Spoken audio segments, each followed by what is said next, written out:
네, 이태원 클럽발 관련 집단 감염이 인천 학원 강사 관련 확진자가 추가되면서 180명까지 늘었습니다. 다행히 잦아드는 추세지만 국내 대형 병원 의료진 가운데 처음으로 확진자가 나와서 지금 의료계가 또다시 긴장하고 있습니다. 네, 국내 대형 병원으로 꼽히는 삼성 서울병원 간호사 등 4명이 확진 판정을 받았고 또 용인에서도 병원 직원 1명이 감염돼서 접촉한 다른 의료진과 환자들을 대상으로 역학조사가 진행 중입니다. 이런 가운데 내일부터는 고3 학생들 등교 개학도 시작됩니다. 혹시 모를 학교 내 집단 감염을 막기 위해서 방역 당국도 촉각을 곤두세우고 있는데 관련한 내용 천은미 이대 목동병원 호흡기내과 교수와 함께 짚어보겠습니다. 교수님, 안녕하세요. 네, 안녕하세요. 어서 오십시오. 지금 국내 발생 사례를 보면 나흘째 10명대 좀 안정세를 보이는 듯도 하지만 안심해도 되나 할 때쯤 불씨들이 하나씩 보입니다.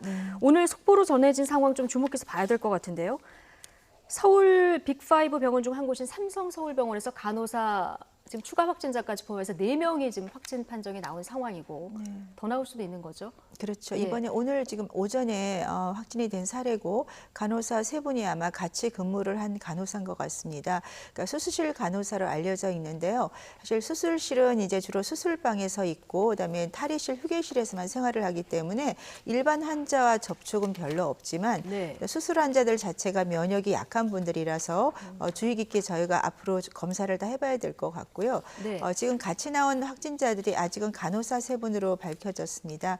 아마도 추측컨대 간호사분들은 탈의실을 같이 사용하시기 때문에 탈의하는 과정에서는 마스크를 벗거나 손으로 여러 가지 물체를 만질 수가 있어요. 그 가능성이 좀 있고 두 번째로는 휴게실에서 보통 수술 중간에 식사를 하거나 뭐 여러 가지 음료나 그런 걸 마실 수가 있습니다. 점심 식사를 예. 대부분 거르는 경우가 많아서 대체로 식사를 수술방에서 하는 경우도 꽤 있기 때문에 그 과정에서 조금 감염의 확률이 있어서 수술방 직원들이라든지 의료진을 다 검사를 하게 되면 앞으로 조금 더 확진자가 예. 나올 가능성이 있다고 생각합니다. 지금 뭐 의료진 환자 포함해서 접촉자 270명 좀 넘게 된다고 하는데요. 이 가운데서 지금까지 4명이 나온 건데 교수님 보시기에는 수술실 내 감염보다는 휴게실이라던가 아니면 탈의실 이런 곳에서 접촉해서 감염이 됐을 가능성이 크다 이렇게 보시는 네, 거군요. 왜냐하면 수술실에서 마스크라든지 장갑을 착용을 하고 있기 때문에 직접 접촉이 없죠. 하지만 탈의실이나 식사를 할 때는 아무래도 마스크를 벗거나 그런 위험이 높기 때문에 감염의 사례가 있다고 생각하고 물론 친지 중심으로도 감염 확인을 해봐야 될 것 같습니다. 예. 좀 수술 차질 문제도 좀 생각을 해야 될 부분인데 물론 방역이 우선이지만 이 삼성 서울병원 뭐 아까 얘기 들었던 대로 국내 이 네. 빅5 중에 하나고 수술을 기다리는 많은 응급 환자들도 있을 텐데 좀 이런 부분 좀 어떻게 이제 접근을 해야 될까요? 지금은 수술을 방역을 해야 되기 때문에 일시적으로 폐쇄할 확률이 높다고 생각합니다. 왜냐하면 어느 수술방이 지금 감염이 됐는지 모르기 때문에 그렇다면은 응급 수술 자체는 어떻게든 꼭 해야 될 건 하겠죠. 하지만 우리가 정기적으로 정해진 수술들은 아마 연기를 해야 될 거기 때문에 이런 수술의 공백이나 의료진의 공백이 또 큰 문제가 될 수 있을 것 같습니다. 그러니까요. 제가 얼마 전에 응급 환자를 데리고 병원을 간 적이 있었는데 이게 응급 환자가 응급실에 못 들어가고 밖에서 4~5시간씩 그 구급차 안에서 대기해야 되는 이런 상황이 벌어지더라고요. 코로나 그렇죠. 때문에 이제 관리를 해야 되니까요. 또 다른 피해로 이어지면 안 되겠다 이런 생각이 절실히 들던데요. 그러니까 응급 환자들은 사실 한두 시간이 목숨과 관계가 있어요. 예. 그런데 보통 큰 병원 응급실에 가게 되면 대기하는 시간이 있기 때문에 대부분 보호자나 의료진들은 한두 시간은 기다리는 걸로 생각을 할 수밖에 없는데 그 상태에서 수술을 못 한다고 들으면 다른 병원으로 전원을 가셔야 네. 되거든요.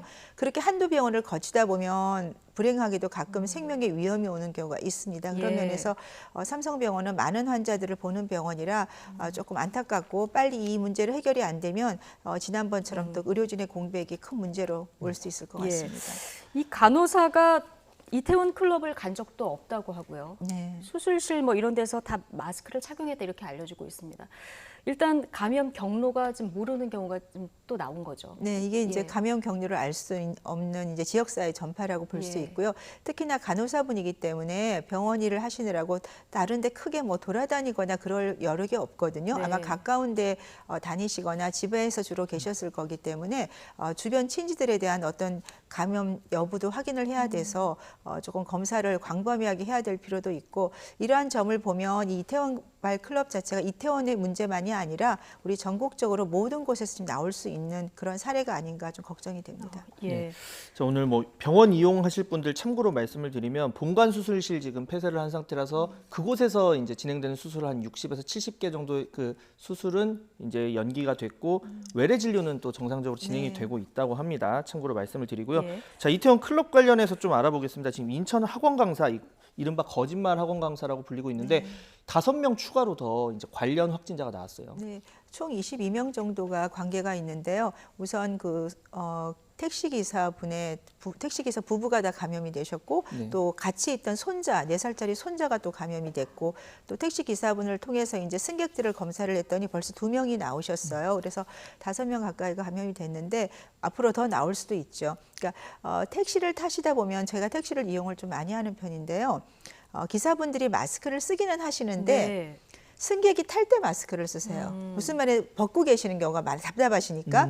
그런데 어떤 기사분을 본 기침을 하시는 기사분들이 꽤 있는데 마스크 착용이 제대로 안 된 거죠. 그러면 본인이 승객이 타기 전에 기침을 이미 해놨기 때문에 그 택시 안에는 바이러스가 있을 확률이 높아요. 네. 그렇지만 마스크를 썼기 때문에 본인은 마스크를 썼다고 생각하고 승객도 마스크를 썼다고 생각하기 때문에 우리가 택시를 이용할 때는 반드시 마스크를 철저히 착용을 하고 타는 것이 굉장히 필요하다는 생각을 제가 개인적으로 했었고요. 네. 이렇게 손잡이를 닫거나 그다음에 카드 결제나 이런 결제를 할 때도 하고 나면 손을 꼭 닦는 그런 습관을 가지지 않으면 지금처럼 이제 택시나 대중교통을 이용할 때 본인도 모르게 감염될 확률이 높다고 생각이 들고요. 예. 지금 이제 승객들이 진단이 된 거는 많은 분들이 감염이 됐겠지만 증상이 없거나 경미했기 때문에 검사를 안 했지만 지금은 추적을 하는 과정에서 발견이 된 것 같아요. 그래서 전에도 제가 말씀을 드린 항체 검사를 한번 해보면 좀 더 많은 분들한테 감염이 돼 있으니까 우리가 평상시 생활에서도 굉장히 중요하게 개인 방역을 지켜야겠다 생각을 조금 더 하실 수가 있을 것 같습니다. 예. 자, 이태원발 오늘 추가 5명 나왔고요. 네. 이렇게 산발적으로 나오곤 있는데 전체적으로는 좀 방역 당국의 통제 하에 들어와 있다 이렇게 보십니까? 그러니까 이태원발 클럽에 대해서는 어느 정도 한 70~80%는 방역을 하고 있는 것 같고요. 예. 이제 그 외에 지금 산발적으로 나오는 확진자라든지 그다음에 3차, 4차 감염은 우리가 추적하는 수밖에 없죠. 그걸 미리 막고자 했지만 이제 시기적으로 조금 그런 면도 있기 때문에 전체적으로는 어느 정도는 방역을 하고 있다고 생각됩니다. 네, 그 사실 그 삼성 서울병원 간호사분도 어디를 통해서 지금 감염이 됐는지가 정확히 알 수 없는 네, 상황이다 보니까 그렇죠. 뭐 N차 감염일 가능성도 전혀 배제할 수는 없는 상황인 건데 네. 이런 가운데 이 베트남 국적 남성이 지난 9일 밤 11시 45분에서 10일 0시 34분 사이에 참고로 말씀드리면 부천에 있는 메리트 나이트라는 곳입니다. 네. 그래서 이곳에 그 시간에 가셨던 분들은 꼭 좀 주의를 하시고 선별 검사 받으셔야 될 것 같은데 자, 이 증상은 12일에 있었고 이제 9일 밤에서 10일 새벽에 이제 다니신 건데 이거 어떻게 봐야 될까요? 지금 현재까지 이제 조사한 거는 음성이 나오긴 했었는데. 네. 근데 12일 날 증상이 나타났으면 보통 한 2, 3일 전부터 감염 위험이 있거든요. 기본적으로. 그러니까 그 사이에 같이 접촉을 하셨던 분들은 확인은 반드시 하셔야 되고요.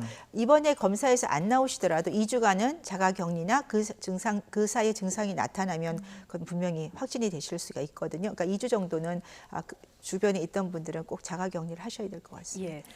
자, 오늘부터 코로나19 재양성자에 대한 그 검사 중단된다. 네. 방역 당국 이렇게 설명을 했습니다. 그러니까 재양성자가 감염력이 있다. 이런 근거가 없다. 이렇게 설명을 했는데요.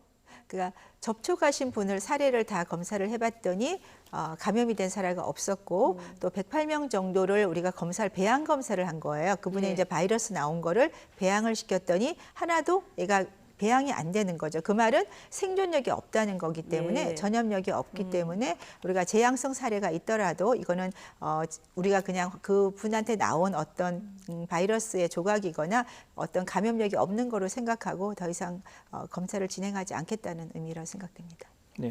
자, 등교 계약 관련해서 이제 짧게 여쭤보겠습니다. 내일부터 고3부터 이제 순차적인 등교 계약이 시작되는데 이 등교 계약 앞서서 그동안 많이 얘기했지만 좀 지금 최고로 주의를 해야 될 부분 좀 정리를 해서 한번 짚어봐야 될 것 같아요. 정말로 이렇게 깨끗한 해결책은 없는 것 같아요. 예. 다들 이제 고3이 등교를 해야 되기 때문에 지금 이제 할 수 없게 하지만 부모님들 걱정도 많으실 거고 사실 저도 이걸 제가 아주 깨끗한 해결책을 주면 좋겠지만 그런 방법은 없고요. 지금 교실에 거의 20-30명이 들어가게 되면 사실은 이 자리 배치가 굉장히 어려워요. 그래서 제가 분반을 좀 하거나 나눠서 수업을 받고 한 반은 뭐 직접 교사가 강의를 하시고 다른 반은 이제 뭐 스크린으로 보면서 그걸 격주로 바꿔서 하든지 그런 식으로 수업을 하고 두 번째로는 이 에어컨을 많이 트시게 되면 지금 자리를 보면 일렬로 돼 있거든요. 예. 근데 우리나라 콜센터 경우라든지 중국의 그 레스토랑 경우를 제가 조금 생각을 해봤어요. 그랬더니 대부분 일렬로 있는 쪽에서 다 감염이 됐어요. 우리나라 콜센터도 보시면 방이 있는데 한쪽에서만 감염자가 나왔고 예. 그 식당도 보면 한 줄에만 나왔어요. 네. 그 말은 에어컨이나 히터가 나올 때 위에서 나오건 옆에서 나오건 이게 플로우를 그러니까 흐름을 타고서 감염을 시키는 거죠. 위에서 예. 히터가 나오더라도 걔가 공기를 끌고 들어갔다가 덮이거나 차갑게 하면 다시 내려오는데 그 주변으로 돌거든요. 그렇다면 일렬로 만일에 있다가 어떤 학생이 감염이 됐어요. 그럼 에어컨 바람이 나올 경우 그 열에 있는 학생들은 감염될 확률이 매우 높습니다. 그렇군요. 네, 그래서 자리 위치를 식사를 할 땐 당연히 이제 마주보고 먹으면 감염이 침이 튀거나 감염이 될 확률이 높지만 예. 수업을 하는 입장에서는 일렬로 하되 전부 다 일렬로 해놓으면 그쪽이 문제가 있기 때문에 저는 개인적으로 좀 지그재그라든지 이거를 같이 일렬로 배열하는 거는 꼭 좋은 자리 방법은 배치. 아니고 예. 아예 간격을 뛸 수 있으면 2m에서 뛸 수 있으면 모르겠지만 그렇지 않으면 조금 위치를 아까 말씀드린 일렬로 배열하는 거는 그런 위험도 있을 것 그러니까 같습니다. 학교마다 지금 상황이 다 달라서요. 네, 이 맞습니다. 과밀학급 거리두기를 좀 하기 힘든 학교들이 있는데 네. 그럴 경우에는 뭐 분반이라든가 아니면 그렇죠. 시차 등교라든가 이런 방법들까지 고려해서라도 네. 일렬로 빽빽하게 앉는 건 좀 피해가야 된다. 피하시는 게 좋을 것 같습니다. 안 되면 일렬 배치가 아니라 지그재그 배치라도 해야 맞습니다. 된다. 네, 그게 이런 조금 말씀이시군요. 그 두 케이스를 보니까 조금 그런 위험도 있다는 생각이 들었습니다. 네. 교수님 마지막으로 이 백신 관련 여쭤보겠습니다. 네. 이 모더나 미국에 있는 이 바이오 기업인데 네. 주식이 하루에 21% 올랐습니다. 네, 미국 참. 증시 자체를 4% 올렸는데 네. 이게 1차 임상 시험입니다. 1차인데 네. 어쨌든 좋은 결과를 얻었다 해서 이렇게 발표를 했고 그에 따른 이제 여러 가지 기대를 받고 있는데 어느 정도로 우리가 이제 기대를 갖고 지켜봐야 됩니까? 그러니까 모더나라는 미국 바이오 기업이 이제 45명 검사를 했더니 백신을 맞고 항체가 다 생겼고요. 네. 그중에 8명은 중화항체, 바이러스를 무력화시키는 중화항체가 다 생겨서 굉장히 고무적인 결과가 나왔고 600명 정도를 2차 임상을 이제 1차가 끝난 거죠. 2차 임상 시험이 들어갔고 7월이 되면 아마 수만 명 대상으로 3차 임상 시험을 한다고 합니다. 그래서 다행히 항체가 다 생겼고 적은 양의 25 마이크로이드 항체가 생겼기 때문에 이제 2차 임상 시험에서는 적절한 용량과 안정성을 더 할 거고 3차 임상 시험이 끝나면 우리 전체적으로 백신을 맞을 수가 있죠.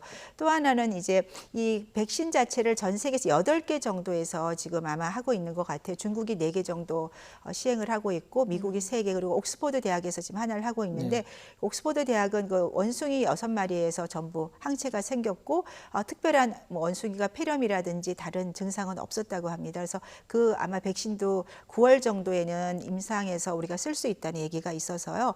만일에 지금 말한 모더나에서 그 회사의 백신과 옥스퍼드 백신이 조금 더 빨라진다면 9월까지만 잘 우리가 버텨준다면 좀 희망적인 일도 있을 것 같습니다. 네, 그럼 전 세계적으로 지금 백신 개발에 모두 힘을 지금 네, 쏟고 맞습니다. 뭉치고 있는 상황이니까 좀 좋은 소식 있길 기대를 해보겠습니다. 지금까지 천은미 이대 목동병원 호흡기내과 교수와 함께 관련 내용 짚어봤습니다. 오늘 말씀 감사합니다. 감사합니다. 고맙습니다.